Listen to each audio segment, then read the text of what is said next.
બનાસકાંઠાથી સમાચાર જ્યાં દિયોદરના ચીભડા ગામે બાળકોના મોતની ઘટના પ્રકાશમાં આવી છે।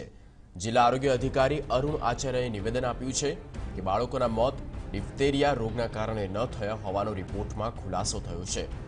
તમામ બાળકના મોત બેક્ટેરિયલ ઇન્ફેક્શનના કારણે થયાનો ખુલાસો થયો।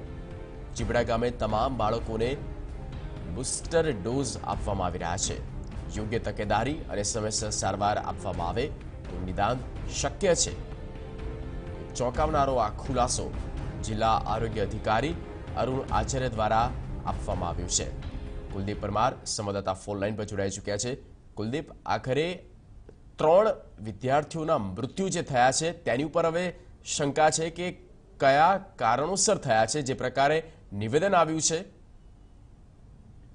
જગદીશ, ચોક્કસથી જે પ્રકારે બનાસકાંઠા જિલ્લામાં છેલ્લા 4 દિવસથી ડિપ્થેરિયા રોગના કારણે 3 બાળકોના મોત થયા છે તેવી જે વાત હતી તે સમગ્ર ગુજરાતમાં વ્યાપી હતી। જે બાળકોના મોત થયા છે તે બાળકોના મોત ડિપ્થેરિયાના રોગના કારણે થયા હોવાની જે બાબત હતી, પરંતુ આ બાબતને જિલ્લા આરોગ્ય અધિકારીએ આજે નકારી છે। જિલ્લા આરોગ્ય અધિકારીના કહેવા મુજબ કે જે 3 બાળકો મોત થયા હતા તેમના સેમ્પલ લેવામાં આવ્યા હતા અને તે સેમ્પલ તપાસના અંતે જે રિપોર્ટ આવ્યો છે તેમાં જે ડિપ્થેરિયા છે તે નેગેટિવ આવ્યો છે। એટલે કહી શકાય કે જે 3 બાળકોના મોત હતા તે ડિપ્થેરિયાના કારણે નથી થયા તેવું જિલ્લા આરોગ્ય અધિકારી અરુણ આચાર્યનું નિવેદન છે।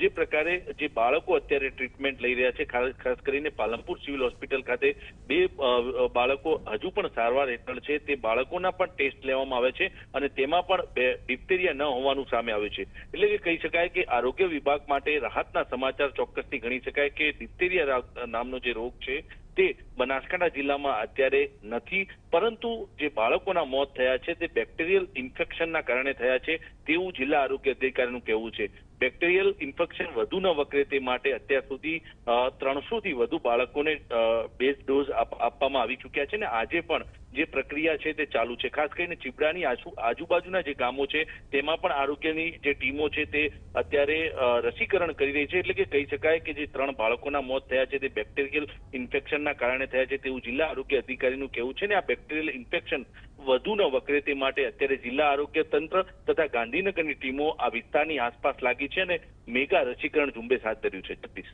બિલકુલ કુલદીપ, આભાર સમગ્ર માહિતી અને પૂરી અપડેટ આપવા બદલ। તો જિલ્લા આરોગ્ય અધિકારી અરુણ આચાર્ય દ્વારા જે નિવેદન આપવામાં આવ્યું છે અને તમામ જે વિદ્યાર્થીઓના જે મૃત્યુ થયા છે તે ડિફ્થેરિયાના કારણે નહીં થયા હોવાના રિપોર્ટમાં ખુલાસો કર્યો છે।